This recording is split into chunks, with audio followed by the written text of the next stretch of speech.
welcome to Mexican Food by Laura. I'm Laura, and today I'm gonna teach you how to marinate some arrachera. This is my Mexican father's recipe. It's delicious, super easy to make with ingredients that you must have at home. And oh my god, it turns out tender, juicy with a special flavor that you're gonna love. So let's cook delicious. This marinade is for 2 pounds of arrachera, and for this we're gonna start with 1/3 cup of Worcester sauce.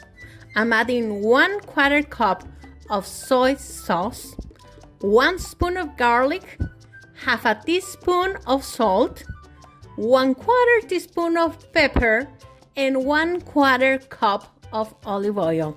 Now cover your container with a lid and shake a little bit just to make sure that all the marinade ingredients come together and that all the arrachera meat is getting marinated. This is a super easy to make it. Just make sure that the lid closes right, otherwise it's gonna be a mess everywhere.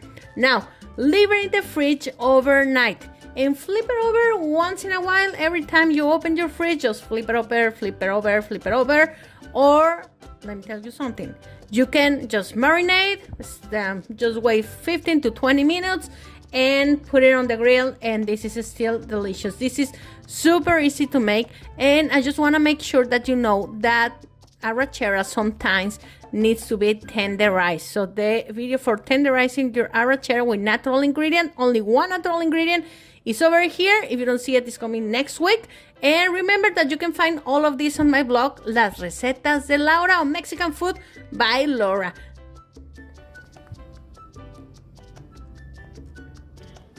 Please come back and let me know how your arrachera turned out, how you like this recipe. Follow me as Mexican Food by Laura, and I see you next week with more delicious Mexican authentic recipes. Adios, amigos.